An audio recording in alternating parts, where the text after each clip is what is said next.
Welcome back, everyone. Playing some Aurelia All Creatures, Game 2. Opening hand, I am not in love with. I really like Sun Titan, but this hand looks pretty slow, so we're gonna mulligan this. We get a free one, so I think it's definitely worth a shot. Unfortunately, we have a Gold Mirror, but our only land is this Boros Garrison, which doesn't do much for us. We'd have to, yeah, we're gonna have to mulligan this. It's not gonna work. Looks like we're gonna have to mulligan. Ugh. Do we go to 5? We'll keep and scry. I don't love it, but... So, land on top. We'll keep the land on top. Gonna need that. There's 38 lands in this deck, so we really shouldn't be hitting as much mana screw as we are.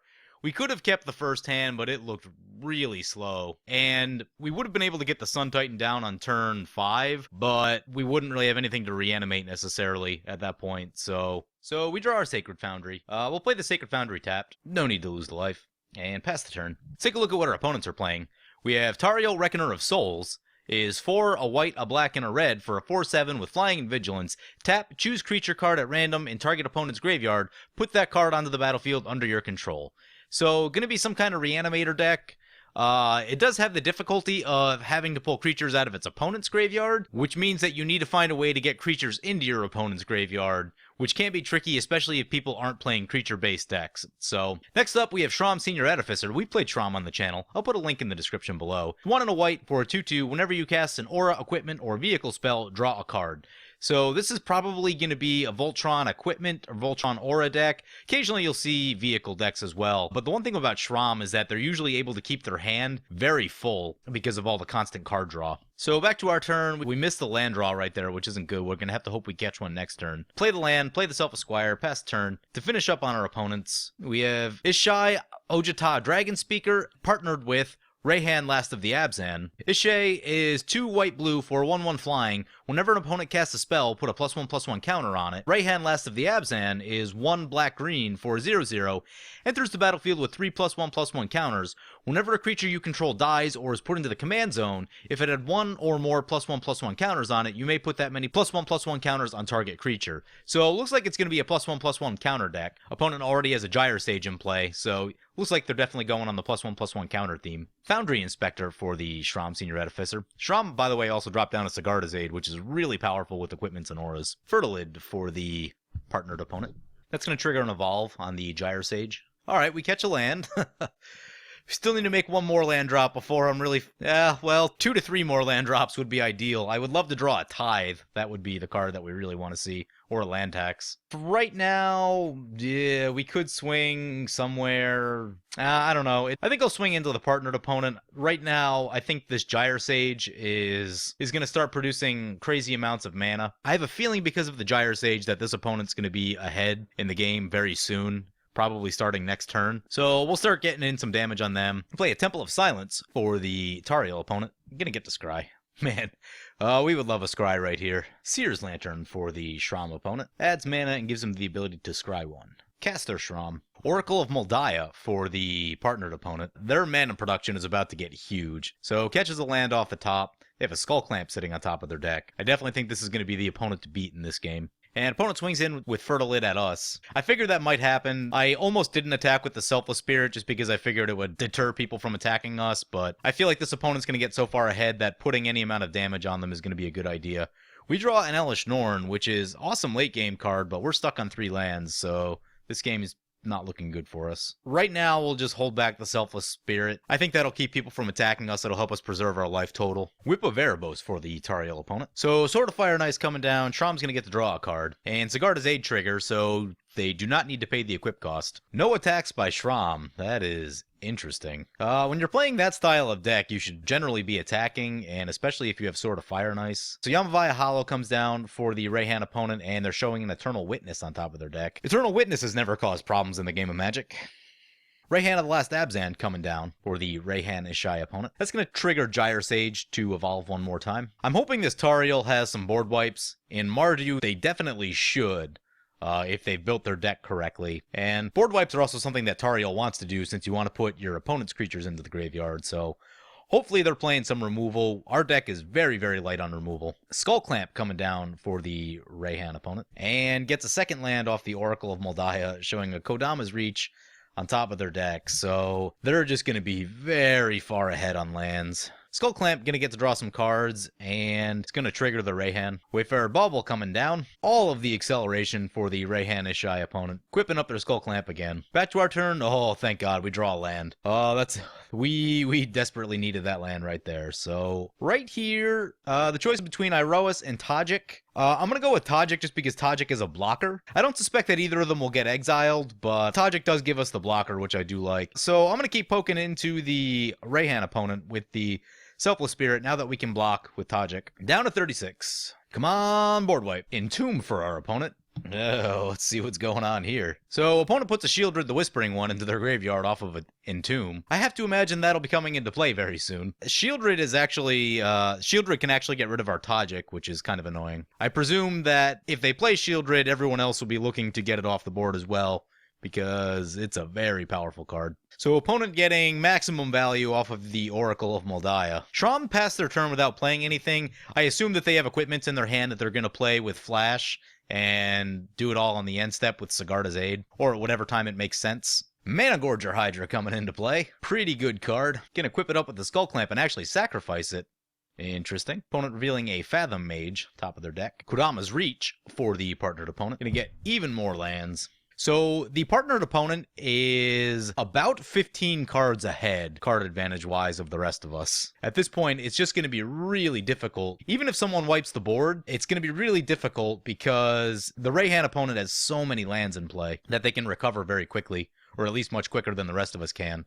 So Rayhan's going to swing into the Tariel opponent. Going to get him for 3. We draw a Knight of the White Orchid. That'll give us a creature and some lands, so I can get down with that. The one cost of Knight of the White Orchid is going to be that we can't leave up this Selfless Squire, but I do think we need to get the lands into play, so we're going to play the Knight of the White Orchid right here. Right now, the choice is between Plateau and Mistveil Plains.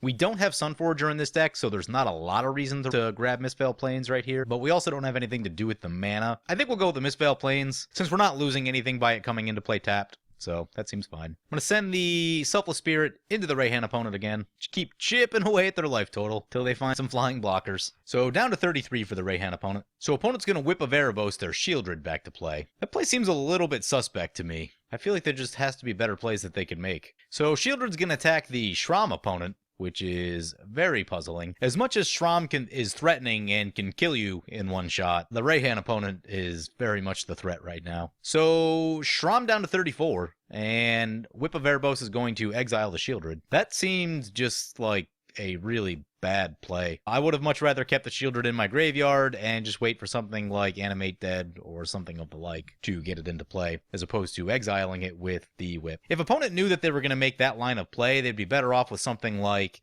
a Grave Titan, where they get a bunch of zombie tokens when it comes into play and attacks, so that you get some lasting ability. Basically, any kind of enter the battlefield creature would have been much better to entomb and then use the Whip. Luxodon Gatekeeper coming in for our opponent.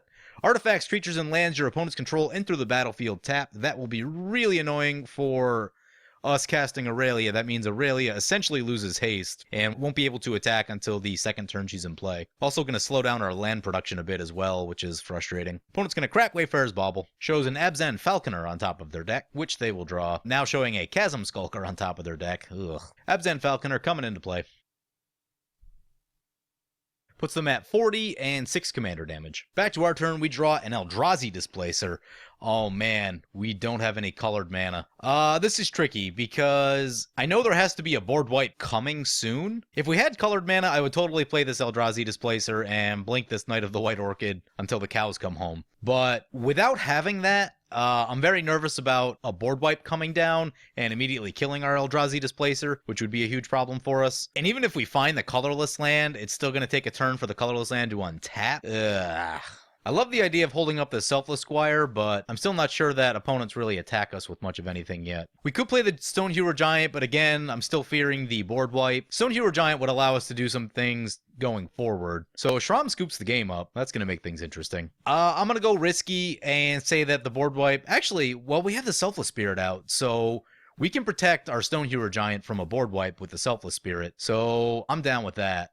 Ooh, and the Tariel opponent scoops. Now it's a one-on-one. All right, this is going to be tricky. The good news is that means if we find a land, we can just cast Aurelia and do some stuff with Aurelia, which will be really good. Does the 2 damage off Selfless Spirit matter right here? I don't feel like it does. So I'm going to leave Selfless Spirit back, just so that we have another blocker available. Temple of Deceit coming in for our opponent. Gonna get to Scry. Shows a Mirari's Wake on top of their deck. Well, I guess they've got so much mana right now that mana can't be the limiting factor.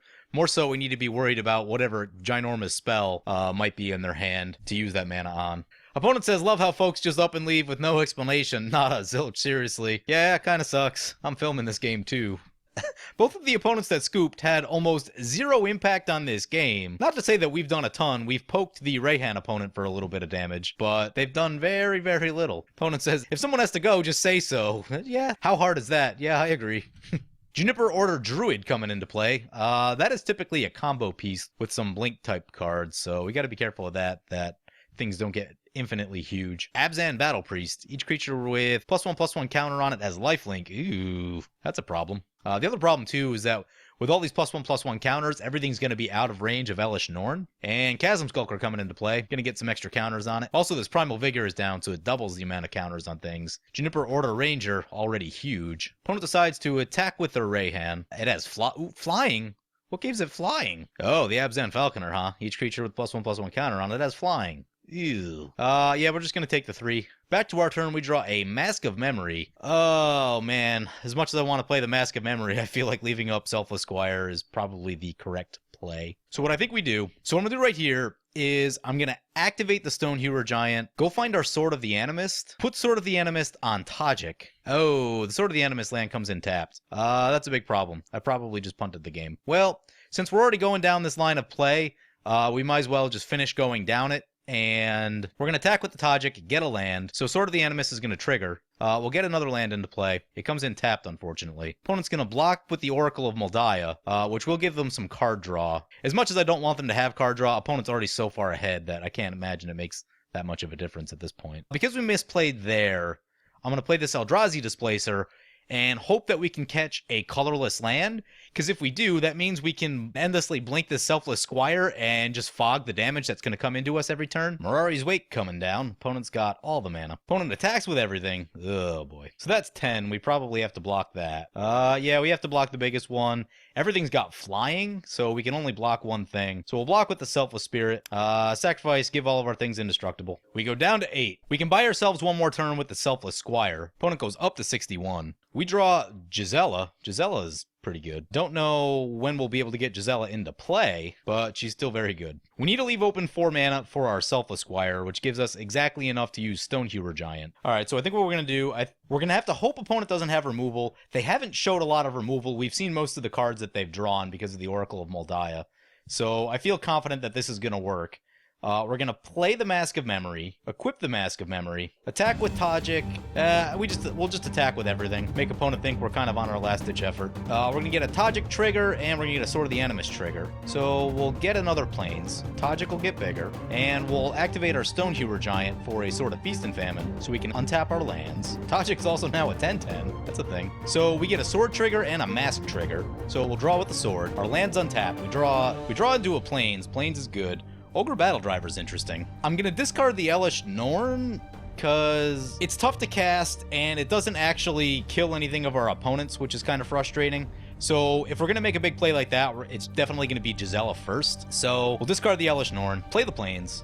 We have a choice right here between Ogre Battle Driver and Iroas. I'm going to go with the Ogre Battle Driver. Potentially, if opponent swings out this turn, we can cast Selfless Spirit and then play Gisela on our turn, and Gisela will have haste, and we can do tons of damage. So opponent attacking with everything, just like we want them to. No blocks, and we'll play our Selfless Squire. It's going to get an Ogre Battle Driver trigger, and also going to get the Selfless Squire damage prevention trigger.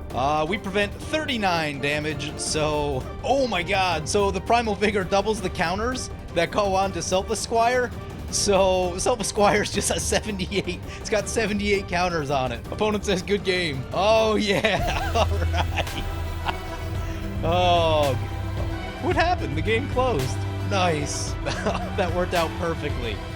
I thought I had punted the game when I equipped up the Sword of the Animist and went attacking, but it actually turns out that actually getting that mana right there really helped us get just enough lands to do all the things we needed to do. So this is Aurelia 45 creatures. I'm 4-1 with this deck. Like, this deck seems like it should not work, and it just keeps on winning. The only game that I've lost so far was a game where Mana Crypt came down on turn 1 and Grand Arbiter Augustin came down on turn 2. So this deck has been really performing well. Anyway, hope you guys have enjoyed this video. As always, feel free to comment, like, or subscribe. Thank you for watching.